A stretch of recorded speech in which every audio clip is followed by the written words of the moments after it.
Camera rolling and action. Hello everyone, we are here with Bigfoot investigator and television host Pat Pennypincher. Pat, tell us, why did you ask that we meet you all the way out here? It's simple, really. This area has a long history of sightings, reports going back decades. Have you actually seen the beast yourself, Pat? On a monthly basis. A monthly basis? That's incredible. Look, here comes one now.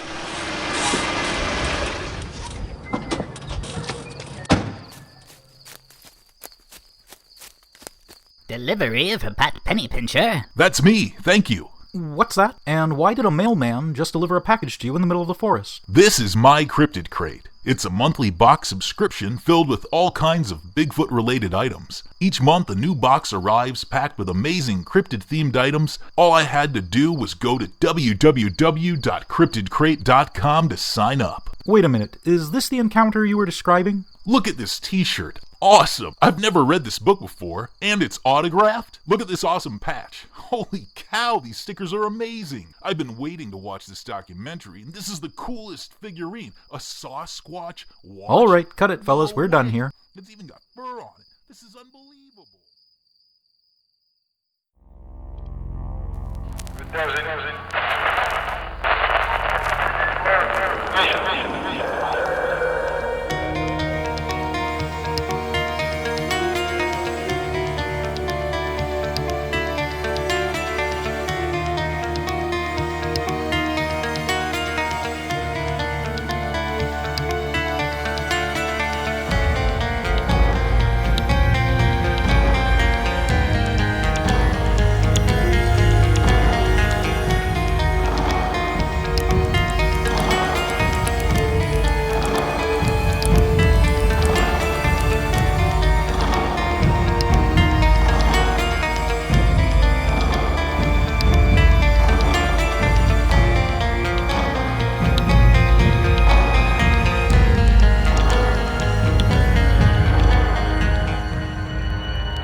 Good evening and welcome to Monsters Among Us.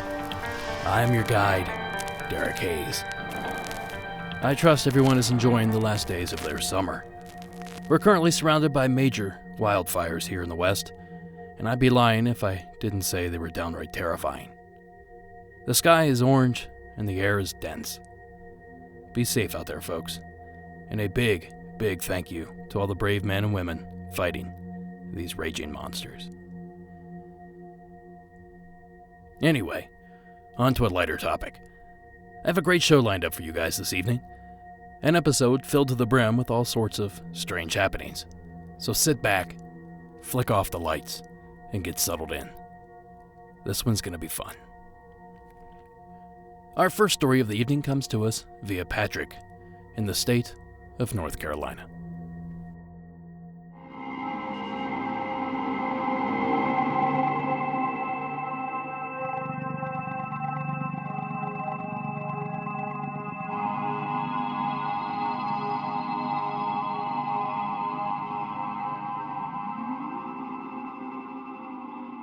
Hi, my name's Patrick.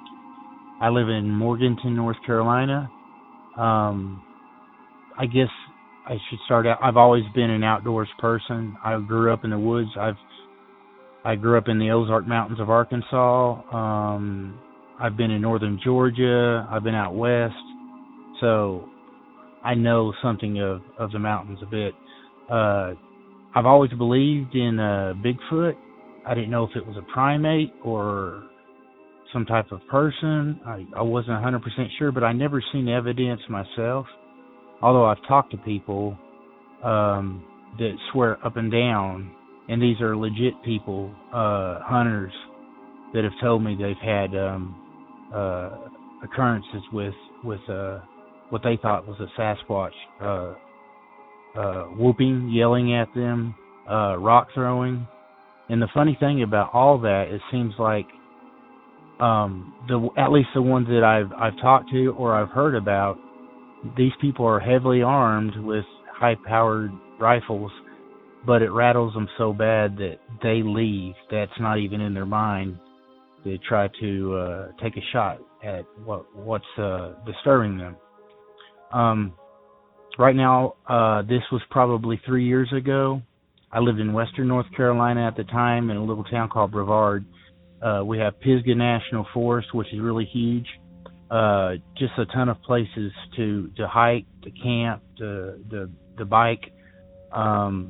It was me and my brother-in-law and my nephew decided that we were going to do an overnight. And the area that we went was right above the Pisgah National Forest. Actually, it's going up a mountain, and it drops down to another town. It's not Pisgah, but it's still part of the National Forest. And the hike to get there was, at least the one that we took, was really hellacious, to say the least. We got to the top. We set up our camp. We didn't know. We knew it was going to be cold because it was February. And it ended up being very, very cold that night. So cold. We had freezing rain. I brought a tent, and my brother-in-law and nephew decided they were going to rough it in their hammocks, but they ended up in the middle of the night waking up. We had to start a fire to keep them from getting frostbite. We all piled into my little tent. At the time, I thought it was gunshots, but I woke up in the middle of the night, and it was very loud. It was a pow, pow, pow, and then it would stop, and it would do it from the left side of the tent far away to the back side of the tent far away, and vice versa, all around the tent. But it was a good distance. But it was only 3 pows.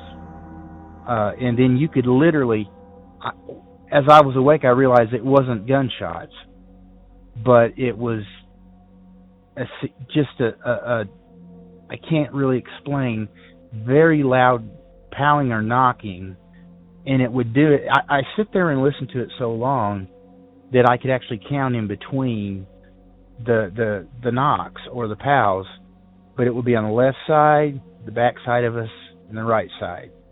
Now take into account, we were the only ones up there.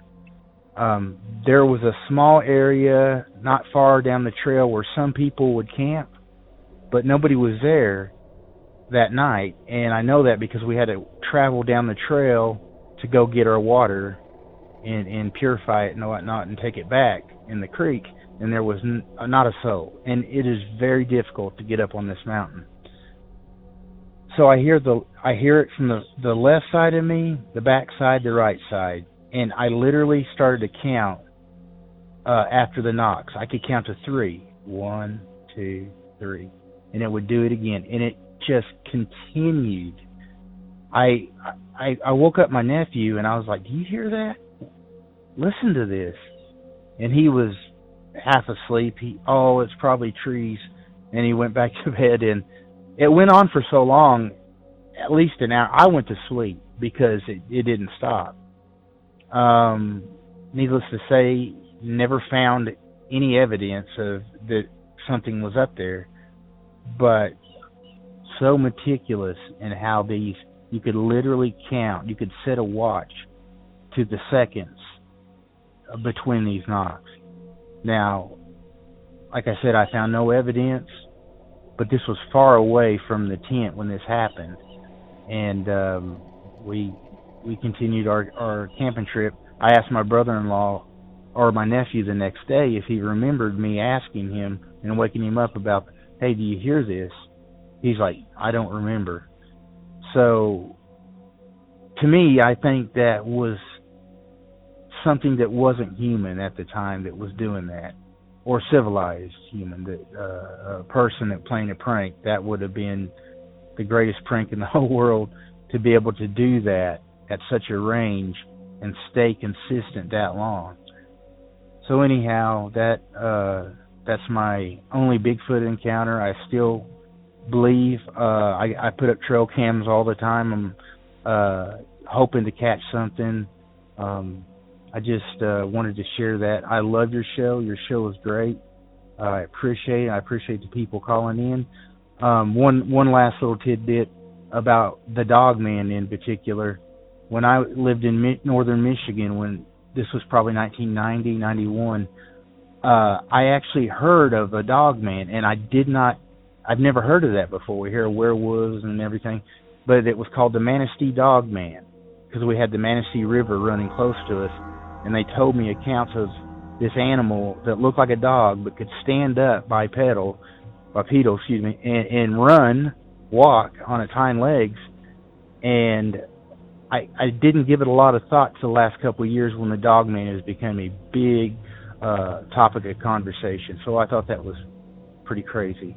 So anyways, thank you for your time and appreciate it. Thank you, Patrick, for the call. There's no doubt that the Tar Heel State has experienced its fair share of Sasquatch encounters. In fact, according to the BFRO website, the state has recorded 93 individual encounters. So there is precedent for Patrick's experience. But before we get too excited, I want to propose a hypothesis, if I may. As Patrick mentioned, it was a cold night, complete with freezing rain. Now, is it possible that enough of that frozen rain accumulated on nearby branches, causing them to snap under the weight throughout the night? This could explain why the sound seemed to come from all directions. Now I can hear all of you saying, but there were always 3 knocks. I thought about that, and although it does make this idea a bit of a stretch, it doesn't completely ground it. You see, if you think about a branch breaking from a tree, there's seldom only one audible crack.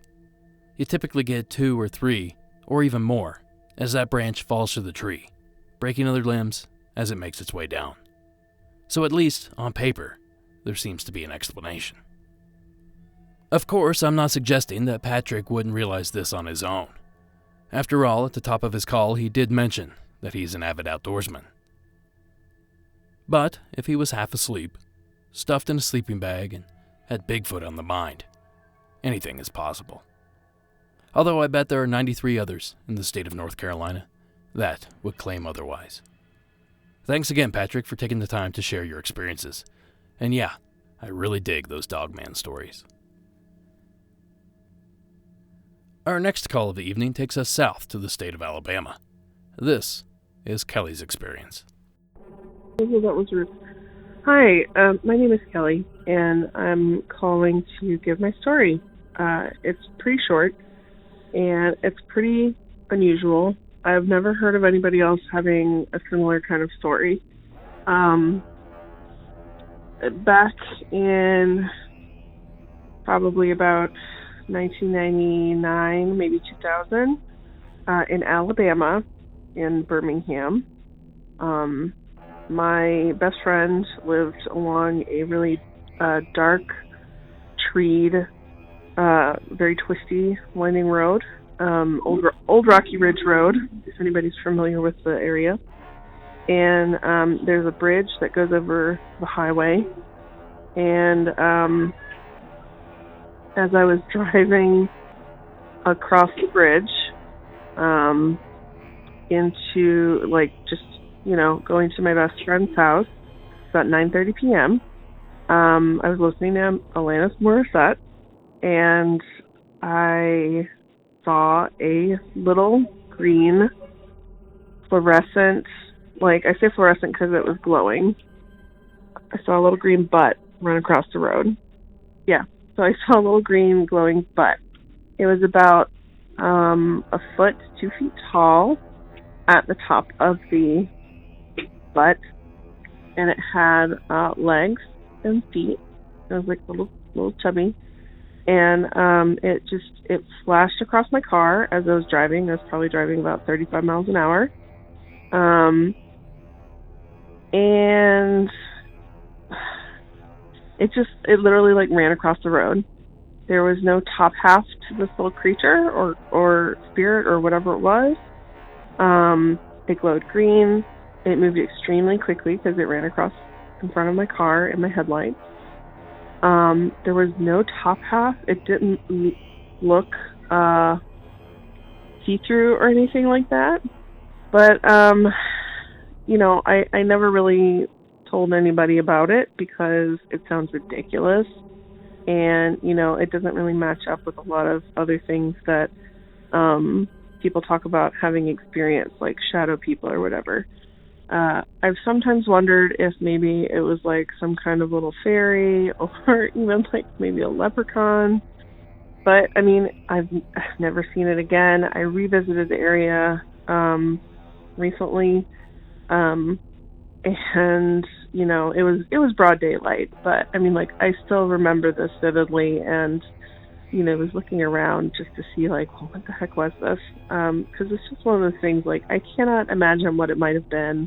It's just very strange, very weird, and I would love to hear if other people have had any kind of similar experience, or if you have any idea of what it could be as far as, like, debunking it, you know, besides, like, an overactive 16-year-old imagination or whatever. But that's my little story, so thank you very much. I appreciate it.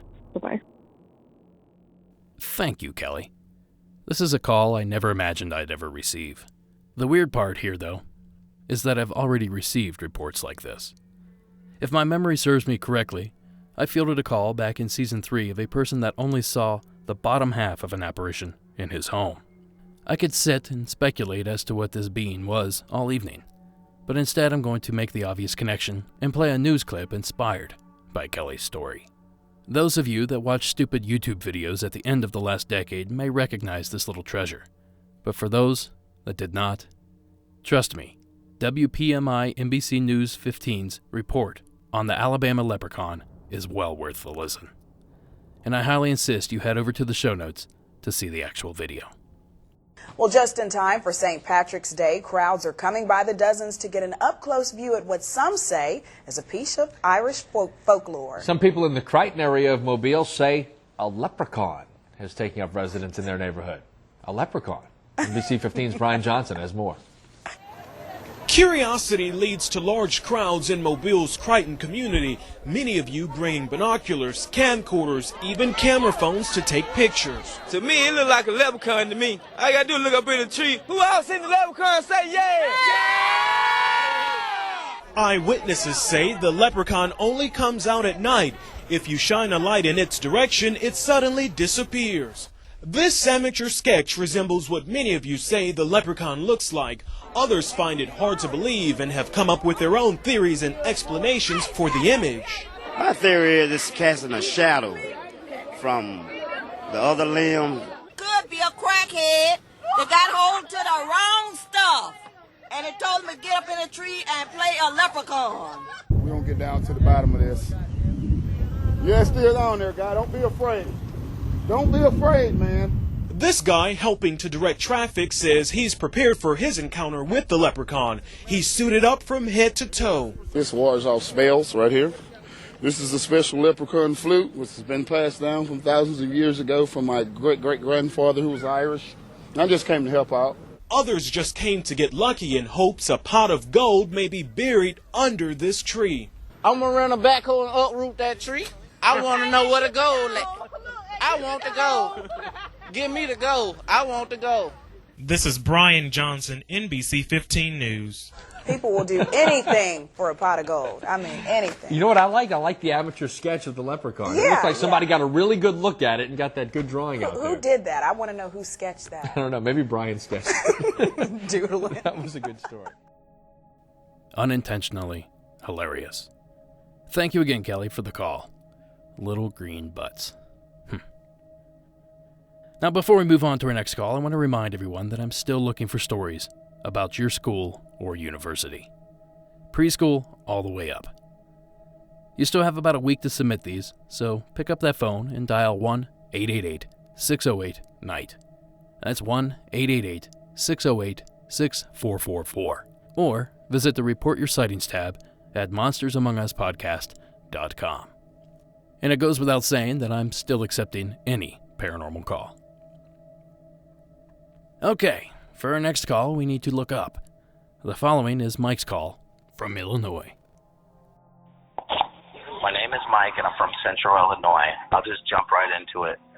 Last summer, around this time, the end of May, the beginning of June, I had my two oldest kids with me, ages 13, 11. They're one of five.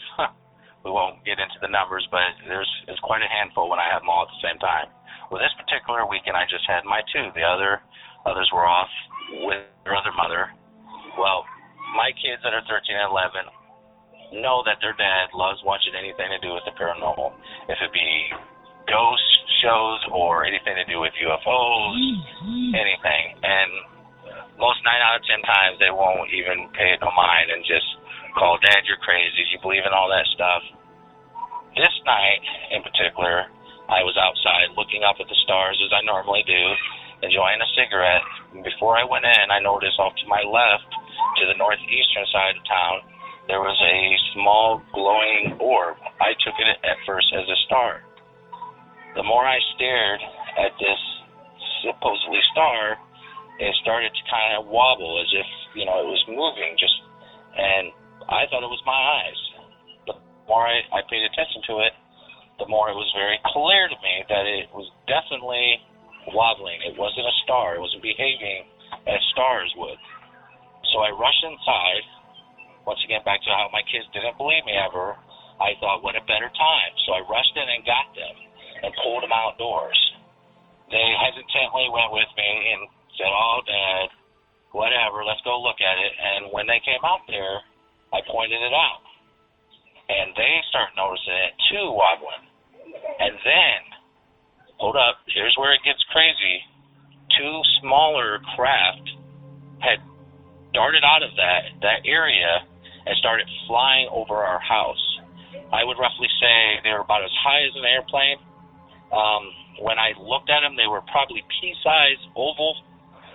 They were obviously white. They weren't glowing, but I could see them contrast with the night sky, and they zipped off overhead.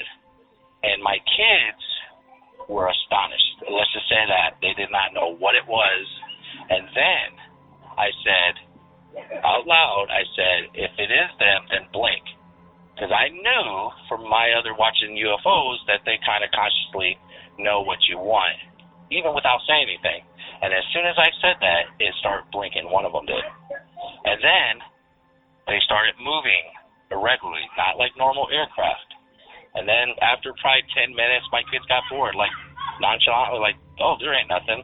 This is normal. And they're like, I guess they just took it as, But here I stood outside still thinking, really, they'd rather be in there playing their games than actually seeing these craft do a little show for us.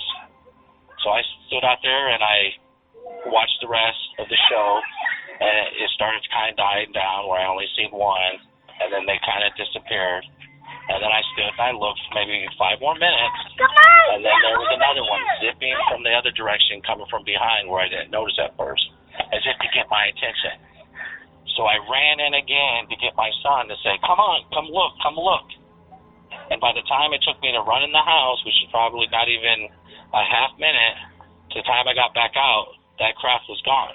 But it was moving at a speed where I thought we'd be able to at least catch the end of it before it, disappeared, and it was nowhere. And then I said, well, son, you see, he says, there ain't nothing.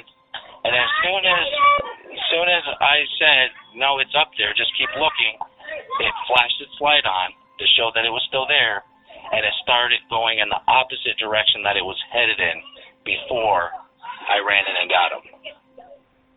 And then at the end, it did a little spiral, as if if you ever look in old signs like Greek or any kind of old symbols, it did the spiral for either rebirth or spiritual, and then it just disappeared. And I haven't seen anything since. And it's just always kind of been on my mind, what does that mean? Why did it show itself to me? And for the rest of the listeners, if you experience anything like this ever, and maybe also you've seen this spiral, maybe it means something to you. So I just wanted to share this story, and I hope you enjoyed it. Love the podcast. Thank you, Mike. At first, your encounter reminded me a lot of a misidentification I had several years back. I mistakenly thought Venus was some sort of oversized jet or aircraft. Mike's initial description coincided with what I saw. Even the wobbling could be explained away due to eye movement. But when the light began to move and others joined it, that's where our two experiences drift apart. I guess it's possible that Mike was witnessing a couple drones performing some amateur acrobatics just a few yards down. But you'd think he'd mention the obvious lights associated with drones, and surely he would have been able to hear them at some point. So like so many other UFO stories, we'll leave the unsolved tag on this one and hope that somewhere, someone else saw the same thing. Hopefully, with a video. But thanks again, Mike, for taking the time to share this story. I have one last call for the evening, and it's a substantial one. But let's get all this info out of the way before we begin. A reminder to everyone that not only will I have a booth repping both the show and Cryptid Crate, but I'll also be hosting the town hall meeting at this year's CryptidCon, September 8th and 9th in Frankfort, Kentucky. Head over to cryptidcon.com to peruse the lineup and pick out your tickets today. Keep those ratings and reviews coming. Hop onto the Apple Podcast app or platform of your choice and tell everyone else why you enjoy Monsters Among Us. Each new review spreads our reach, so please consider leaving yours today. And if your app doesn't allow reviews, make a post on your Instagram or Facebook telling your friends to check out the show. That sort of help goes a long way as well. And speaking of support, a big thank you to William G., Bobby W., and Teresa Z. for your donations this week. I'm getting ready to drive across the country yet again, and I plan to visit quite a few cryptid hotspots, and these donations go a long way to support shenanigans like that. So a huge thank you. Now, if you want to support these shenanigans, hit up the donate tab at monstersamonguspodcast.com. Of course, you can also support the show by purchasing merchandise from the store. Simply click on the shop tab on the website, or you can become a Patreon supporter. Simply search Monsters Among Us Podcast at www.patreon.com, and that's Patreon. I just released a video earlier this week highlighting my trip to Big Sur to search out the Dark Watchers. And I'll be posting a brand new episode tomorrow or Saturday morning featuring a Midwest monster that's rarely discussed. And lastly, there's been an influx of new listeners rolling in. To all of you, I say welcome. And since you're new, I thought I'd take a quick moment to plug Cryptid Crate. Cryptid Crate is the first and only monthly box subscription company that deals in cryptozoology and the paranormal. Each month, subscribers receive a carefully curated crate in their mailbox stuffed with books, shirts, toys, collectibles, and much, much more, all with a cryptozoology or paranormal theme. Now, Cryptid Crate isn't a sponsor of the show or anything like that.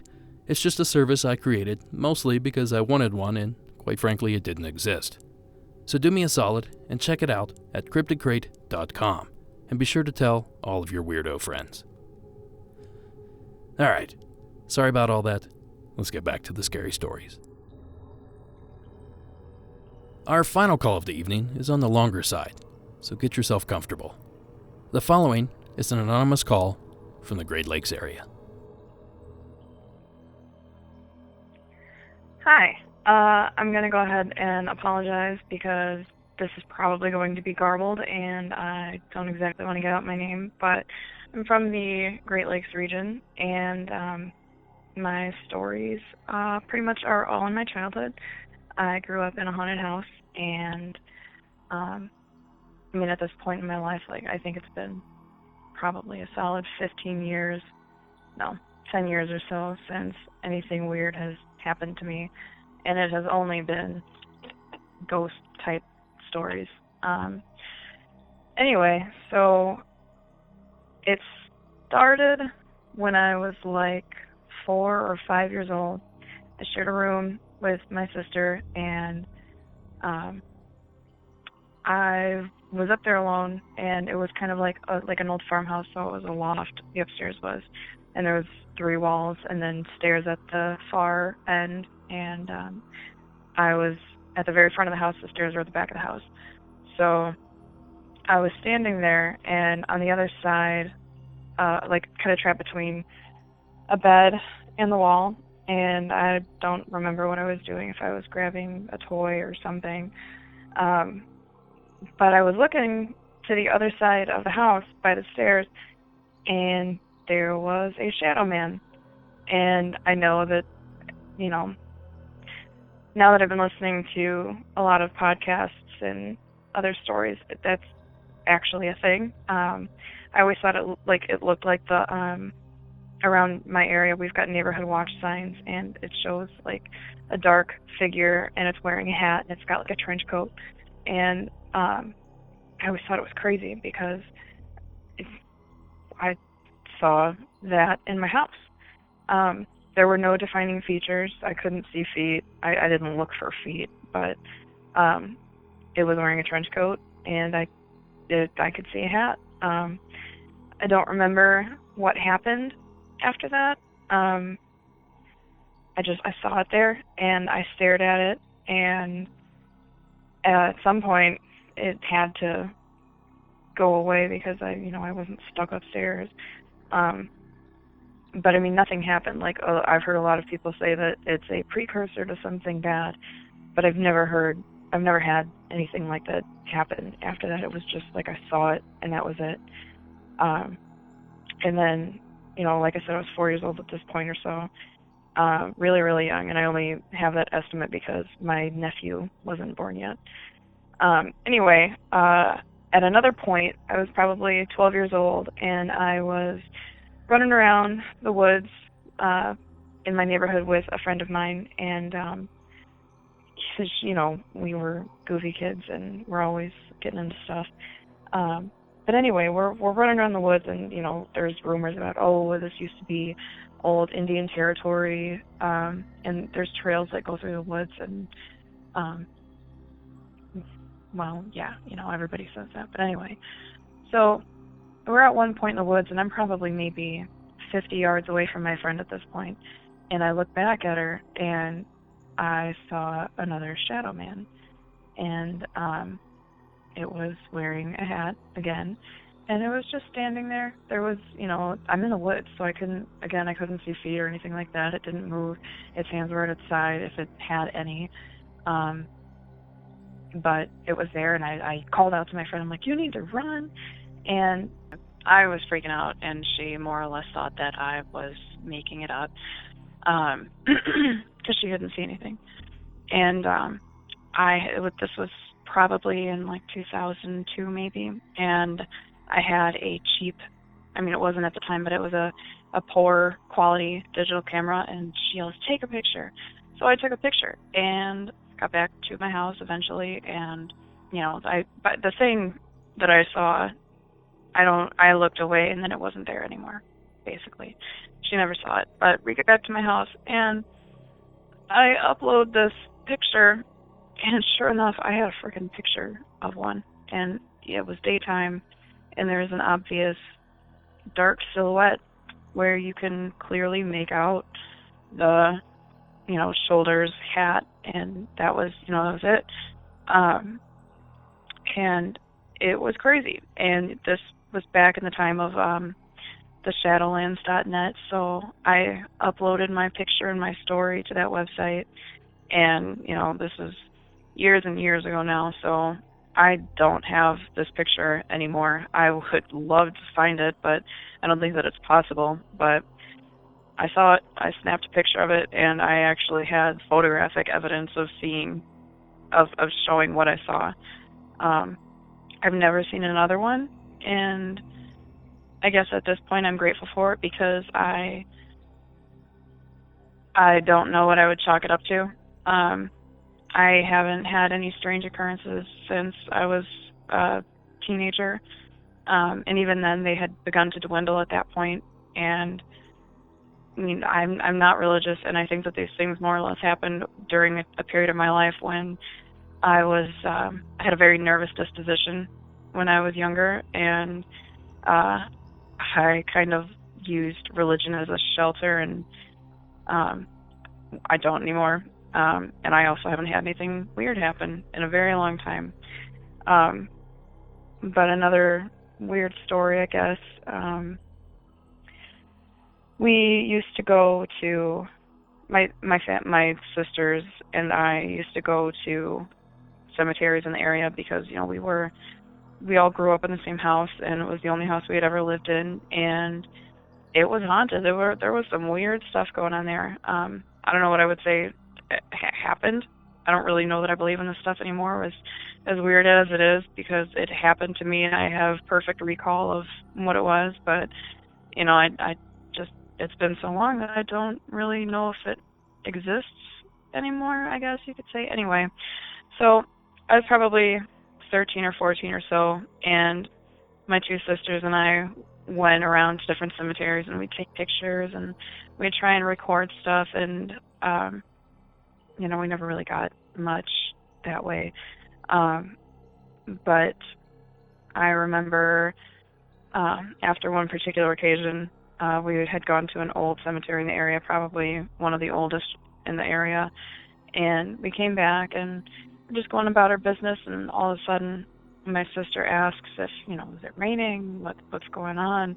Because she was drenched.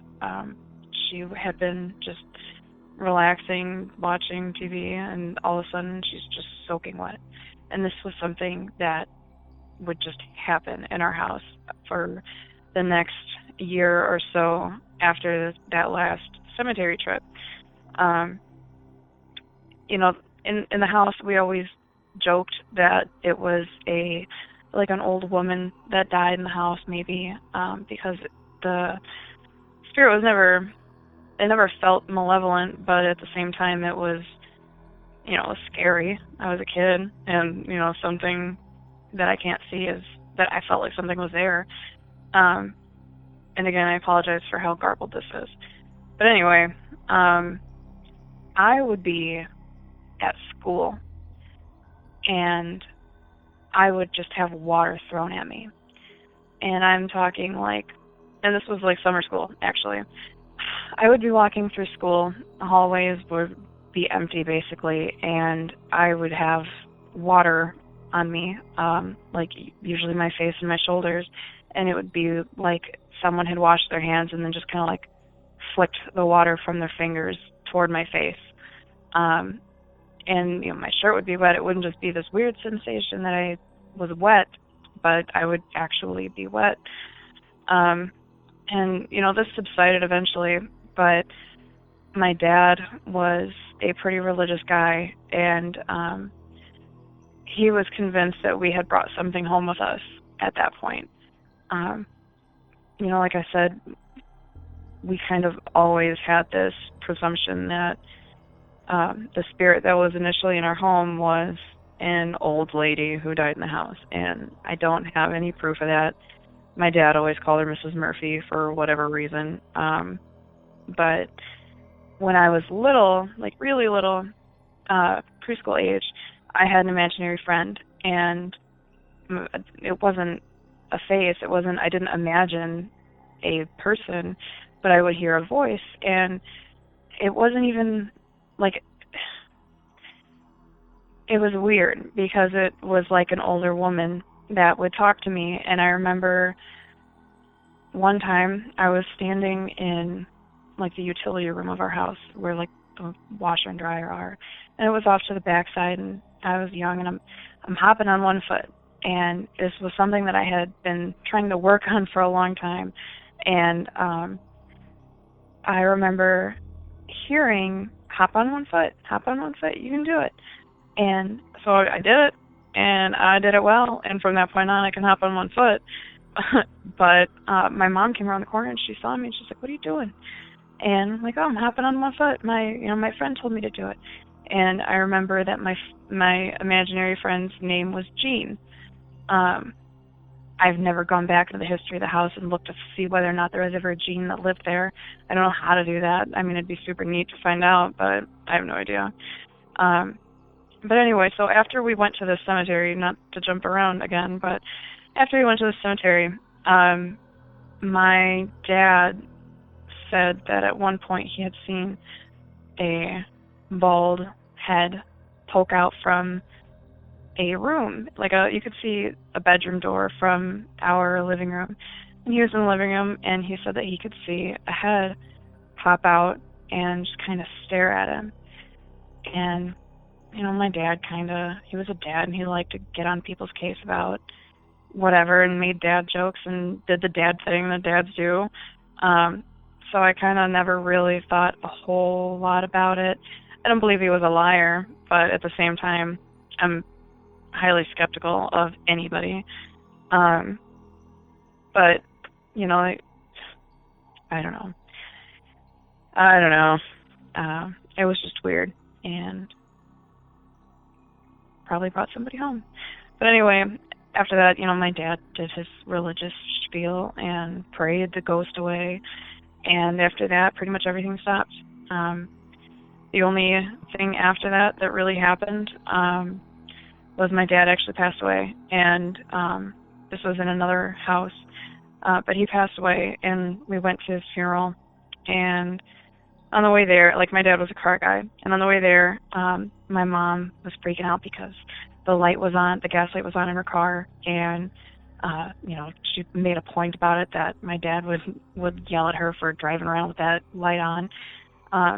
And we did the service, and they came out, and they got in the car, and they go to drive back home, and somehow the gas gauge wasn't registering as being on empty anymore. There was a quarter tank of gas in it, according to the gauge.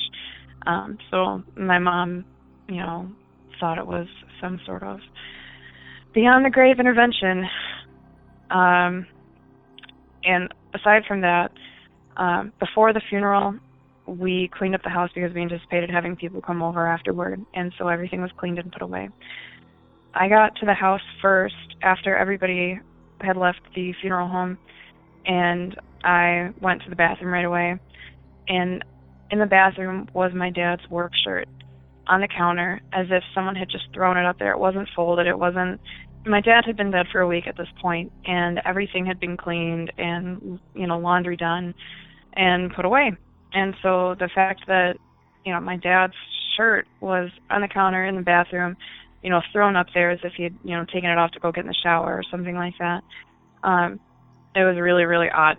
And, I picked the shirt up, and I didn't smell it or anything like that. But I picked the shirt up, and I came out. I'm like, who put this there? We're trying to get the house together for company, and it's kind of just uncalled for at that point. It was super fresh wound, But nobody admitted to putting it there. I don't know. I have no idea what happened. But that was the last thing that ever really happened to me. That was paranormal. I've never seen UFO, never seen Bigfoot. It's just always been weird ghost stuff. And pretty much since I left the idea of having religion, anything weird stopped happening to me. And so that's cool. Whatever. I've got lots of stories. So if any strike me, then I shall call back. So enjoy. Bye-bye. Thank you so much, caller. That's quite a list of experiences. Due to the length of this entry, I won't discuss every aspect of the call, but I do want to say the following. I would absolutely love to see that photograph. Perhaps the caller can search the archives at Shadowlands and find it.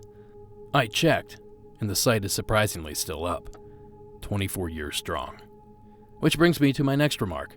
I absolutely love that website. It had encounter stories, state-by-state haunted location lists, photos, videos. That site was amazing.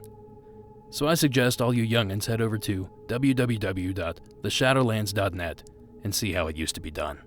I swear, that page used to be my homepage. And lastly, the caller mentioned something about water mysteriously landing on her while she attended school. This story made me think of a case I remember watching on Unsolved Mysteries when I was a kid. The case of Don Decker, the Rain Boy.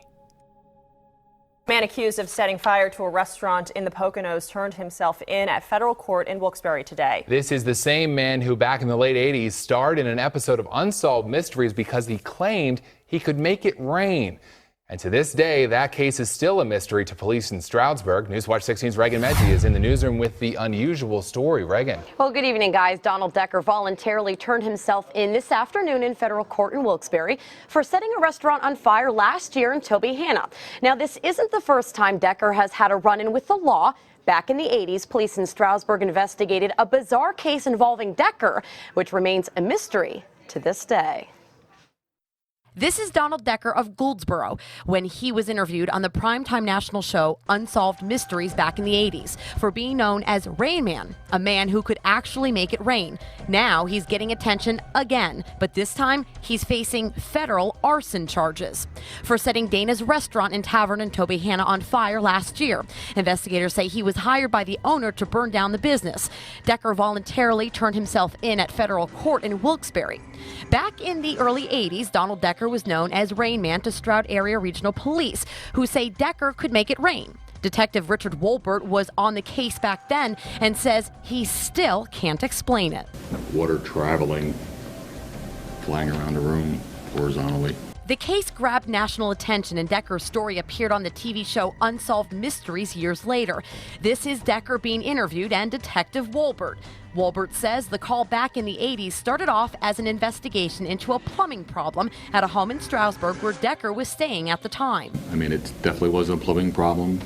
It was just appearing and then flying around the room. And I was still wearing glasses at the time, and I was getting struck in the face with it. So it was really strange. Wolbert says it's a case, to this day, he has no explanation for.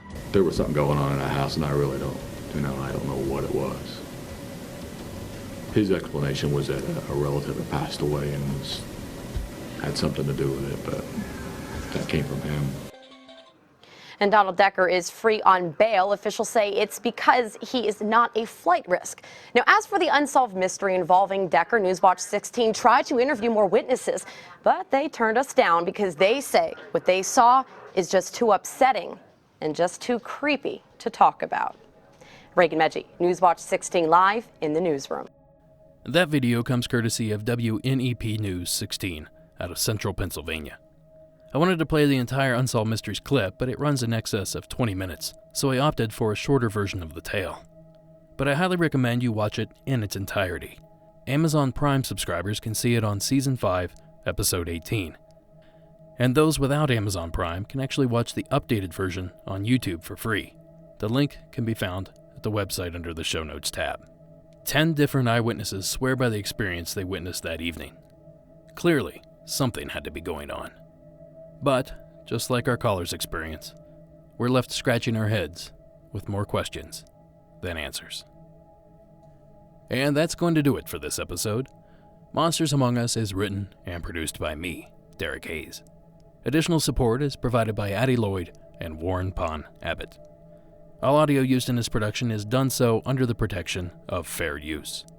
Music for this episode was provided by Mayu and Coag Music. Thank you all for listening, and until next week.